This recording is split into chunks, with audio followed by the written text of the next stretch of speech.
অন্তরা, সাথী, তোদের জামাই নিয়ে এদিকে আয়। কি হয়েছে মা? তোদের জন্য কিছু কেনাকাটা করেছি। জামাই বাবাজি, এখানে তোমার পছন্দের কিছু ব্র্যান্ডের পোশাক আছে, আশা করি তোমার পছন্দ হবে। আর এরপরও যদি তোমার কোনো কিছু প্রয়োজন হয়, তুমি ম্যানেজারের কাছ থেকে 1,00,000 টাকা নিয়ে তোমার পছন্দ মতো কিনে নিবে। মা, আপনি তো জানেন আমি বাইরের পোশাক ছাড়া পরি না। যেহেতু আপনি ভালোবেসে দিয়েছেন, ঠিক আছে, আমি এগুলো পরবো। জামাই বাবাজি, এগুলো বাহিরেরই পোশাক, 1,00,000 টাকা দিয়ে আমি কিনে এনেছি, তোমার পছন্দ হবে। আরে আম্মা, এসবের কি দরকার ছিল? এগুলো তো লাগতোই না আমার। দরকার ছিল না মানে? 100% দরকার ছিল। তোমাদেরকে দিব না তো কাকে দিব? আর আমার সবকিছু তো তোমারই। অন্তরা ধর, এখানে তোর আর তোর জামার কিছু পোশাক আছে, আশা করি তোদের পছন্দ হবে, কারণ এর আগে তো তোর জামাই কখনো এত দামি পোশাক পরেনি। মা, তুমি তোমার এক জামাইয়ের জন্য ব্র্যান্ডের পোশাক আনছো, আর এক জামাইয়ের জন্য ফুটপাতের পোশাক আনছো। মানেটা ঠিক বুঝলাম না। তোমার যদি তাকে পোশাক দিতে এতই কষ্ট হয়, না দিতা। তবুও এই পোশাক। পোশাক না দিলে তো বলতি, মা তুমি বড় মেয়ের জামাইকে পোশাক দিলে, আমাদের দিলে না, তাই পোশাক দিয়েছি। ঈদে আমার বাড়ির কাজের লোকদেরও আমি পোশাক কিনে দেই। আর তোর জামাই তো গরিব, তাকে কিনে দেব না? আর আমার মনে হয় না যে এর থেকে দামি পোশাক তোর জামাই পরে। এমনিতে তো তোর জামাই আমাদের বাড়িতে 200 টাকা শার্ট পরে এসেছিল, তারপর আমি ফুটপাত থেকে তো 500 টাকার গেঞ্জি কিনে দিয়েছি, এতে কম কিসের? মা, তোমার এই 500 টাকার দামি গেঞ্জি তোমার কাছেই রাখো। এত দামি গেঞ্জি আমার স্বামীর গায়ে উঠবে না।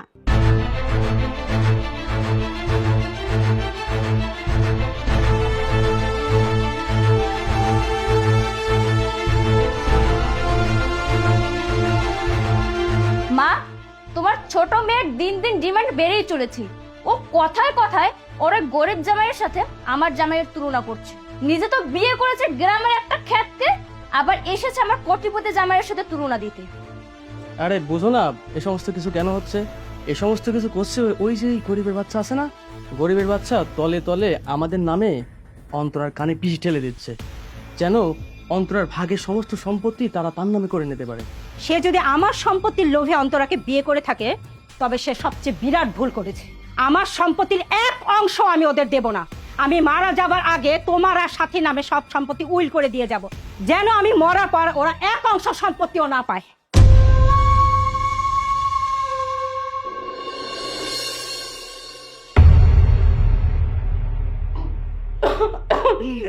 সাথী, সাথী, মা, মা কি আছে তোমার? মা, মা কথা বলো। মা কি আছে তোমার? ওই এই, তুমি চুপচাপ দাঁড়িয়ে দাঁড়িয়ে কি দেখছো? দেখতে পাচ্ছ না আমার মা অসুস্থ? তাড়াতাড়ি হসপিটালে নিয়ে যাওয়ার ব্যবস্থা করো। গাড়ি বের করো। সারাদিন অফিস করে এসেছি, এখন আমি রেস্ট না নিয়ে তোমার মাকে নিয়ে হসপিটালে যেতে পারবো না। আর তোমার মা এতটা অসুস্থ হয় নাই যে তাকে হসপিটালে নিয়ে যেতে হবে। বাসায় রেখে দাও, ঠিক হয়ে যাবে। আর আমার মনে হয় তার একটু বদহজম হয়েছে, একটু পরে ঠিক হয়ে যাবে। তুমি কি বলছো এসব? আমার মা কথা বলতে পারছে না, আর তুমি বলতেছো আমার মাকে হসপিটালে না নিয়ে বাড়িতে নিয়ে বসে থাকতে? এখন যদি তোমার মায়ের প্রতি তোমার বেশি মায়া হয়, তাহলে তুমি নিয়ে যাও, আমি যেতে পারবো না। আর না হয় তোমার ছোট বোনের জামাই আছে না, তাকে বলে নিয়ে যেতে। সেটা আপনাকে ধরতে হবে না তুই ভাই। অন্তরা, তুই মাকে নিয়ে নিচে নামো, আমি গাড়ি বের করছি। মায়ের অবস্থা খুব বেশি ভালো মনে হচ্ছে না, এক্ষুনি হসপিটাল নিতে হবে। চলো।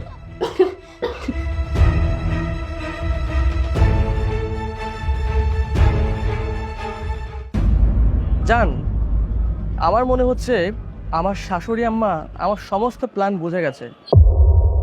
এখন খুব দ্রুতই তার সমস্ত সম্পত্তি আমার নামে করে নিতে হবে। তারপরে এই বাড়িটা বিক্রি করে আমি আর তুমি বাহিরে উড়াল দেব।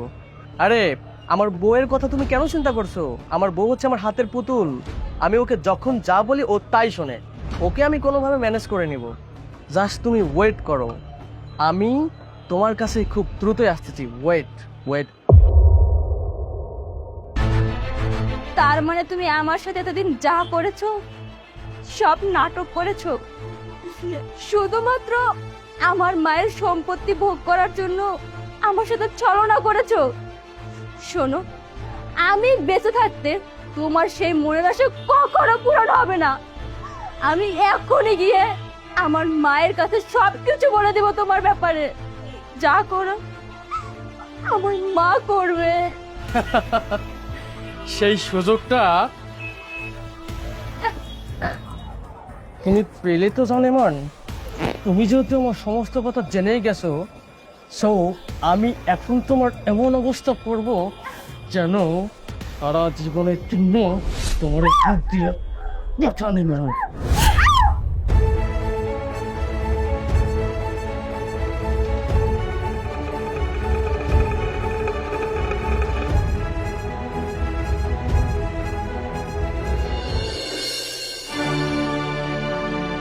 আম্মা, আপনার মেয়ে ঘুমের ঘরে হঠাৎ করে স্ট্রোক করছে, তারপর থেকে আমার সাথে আর কথাবার্তা বলে নাই। আর এরকম একটা মেয়ের সাথে আমি সংসার করতে পারবো না। আপনারাই ভেবে দেখুন এখন কি করবেন। আমার অফিসে ইমার্জেন্সি কাজ আছে।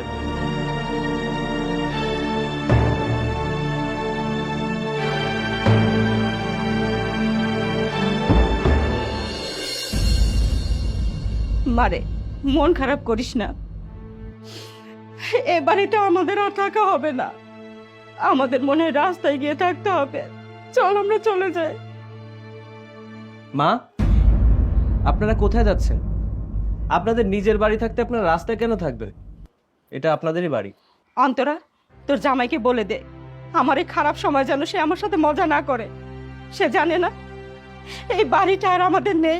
এই বাড়িটা আমি বিক্রি করে দিয়েছি, মানছি।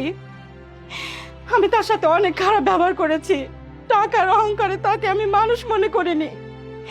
কিন্তু তাই বলে কি এই খারাপ সময় সে আমার সাথে মজা করবে? মজা করছি না মা, বিশ্বাস করুন, এটা আপনাদের বাড়ি ছিল, আপনাদের বাড়ি আছে, আপনাদের বাড়িই থাকবে। এই দেখুন, এই দলিলে আপনার নামই লেখা।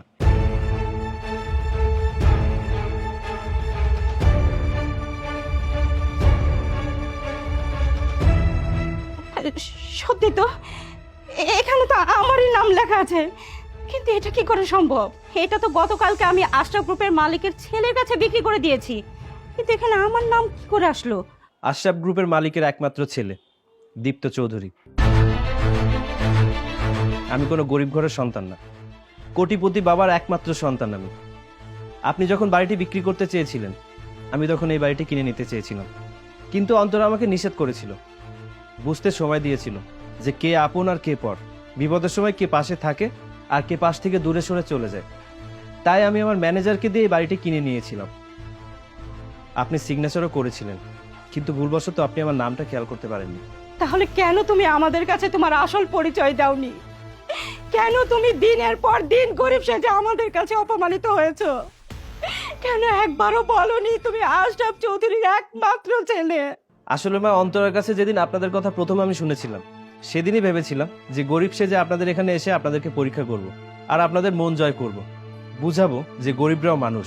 আপনার মন মানসিকতার পরিবর্তন আমি করতে চেয়েছিলাম। আমি প্রথম থেকে বুঝতে পেরেছিলাম আপনি কার প্ররোচনায় পড়ে এমন হয়েছেন, কিন্তু আমার বিশ্বাস ছিল আপনি একদিন নিজের ভুলটা বুঝতে পারবেন আর আমাকে আপন করে নেবেন। কিন্তু আমি আসলে বুঝতে পারিনি যে তার আগেই আপনি এত বড় একটা বিপদে পড়ে যাবেন। যা হয় ভালোর জন্যই হয় বাবা। বিপদ না আসলে পরে আমি আসল মানুষ কখনোই চিনতে পারতাম না। টাকার অহংকার দিন দিন আমাকে অমানুষ করে ফেলতো। আমি তোমার সাথে অনেক বড় ভুল করে ফেলেছি বাবা, তুমি আমাকে ক্ষমা করে দাও। ছি ছি মা, আপনি এসব কি করছেন? আপনি আমার কাছে মাপ চাইছেন? আপনি তো আপনার নিজের ভুলটা বুঝতে পেরেছেন। আমার কষ্টটা সার্থক হয়েছে। আমার নিজের কোনো মা নেই তো, আমি চাই আপনি আমার সাথে সারা জীবন থাকবেন। কি থাকবেন তো? হ্যাঁ বাবা, আমি তোমাদের সাথে থাকবো, সারা জীবন থাকবো।